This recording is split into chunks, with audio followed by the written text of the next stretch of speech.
All eyes are on the post-ANC NEC Lekgotla briefing that is set to take place today. There were several crucial issues on the table which the ANC top brass would have taken up in the three-day Lekgotla that started on Friday. Amongst them, a decision on whether to dissolve the Western Cape PEC or not, allegations of ill discipline against Pravin Gordhan, Makosi Khoza and others, and enhancing alliance unity. Speaking to ANN7 on Sunday, MKMVA leader Kebi Mapatsu once again stressed on the unity of the party and the alliance. As MKMVA, we will continue consulting other members of MK, including the MK Council, because we want unity of MK members, including the unity of the African National Congress. We are from our national conference last month, which elected this new leadership. It has got its own resolutions, and one of the resolutions is to meet with the MK Council, make sure that we unite MKMVA. I won't speak on behalf of the SACP, but our resolutions and the resolutions of the African National Congress is that we will not allow, we don't encourage or to see a situation where the party wants to contest the elections alone. It is not going to affect the SACP, but it will also affect the African National Congress. So the bilateral between the ANC and the party and COSATU are very much important. Hence, we are going to have the bilateral with the SACP and reconsider our previous positions as MKMVA, because this is the maximum unity that we need. The SACP did invite us, and we discussed the invitation. Unfortunately, I must say that maybe tensions were very high between us and the SACP. We did not accept the invitation, but we have considered that we are going to sit as the NEC of MKMV, consider re-establishing our bilateral relations with the South African Communist Party. Informally here, I have spoken to Comrade Plate in Zemanda that we needed to reopen those discussions because we need maximum unity of the alliance structures. The NEC Lekgotla, it's not to discuss your organizational renewal. It's about to consider what we agreed in January, what has been happening, and then up to now, and the budget for next year. So this is the purpose of the NEC Lekgotla. It is not to discuss factionalism. I can say here I'm one of the people there. The mood, it's it's a normal mood that we would like to see every day in the ANC. We're engaging very normally here because we're not discussing leadership. We are discussing implementation of the policies of the ANC.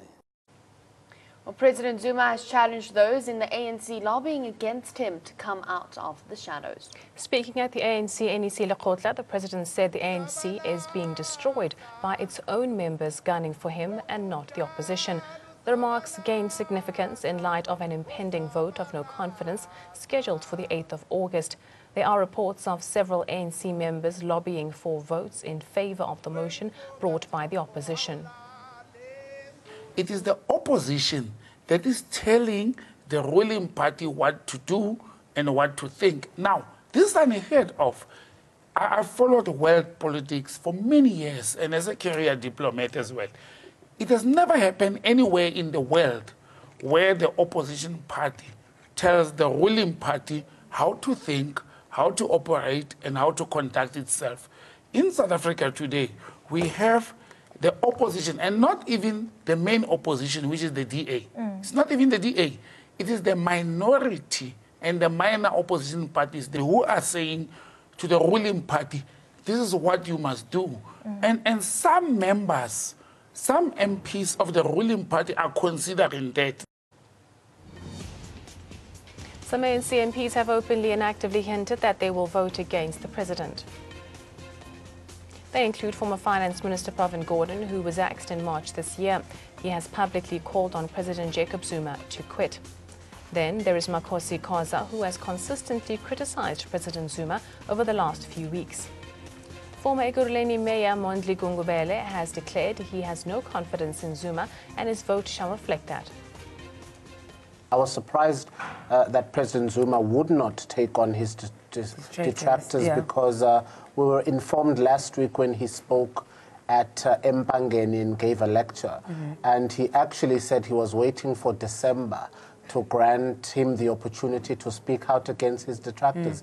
And he was going to do this because he even mentioned that he was going to take on the stalwarts, or whom he said were the alleged or supposed stalwarts, and he would put them in their place. So I think at this point, President Zuma is suffering the urge of being the president of the ANC and the head of state, and he cannot go into some political terrain.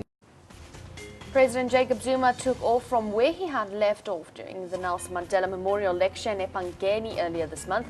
Mincing no words, Zuma said, and I quote, "Only 5 months are left for the ANC elections. After the elective conference, I won't be restricted when responding to people. After the elections, there are those I'll tell in the morning where to get off.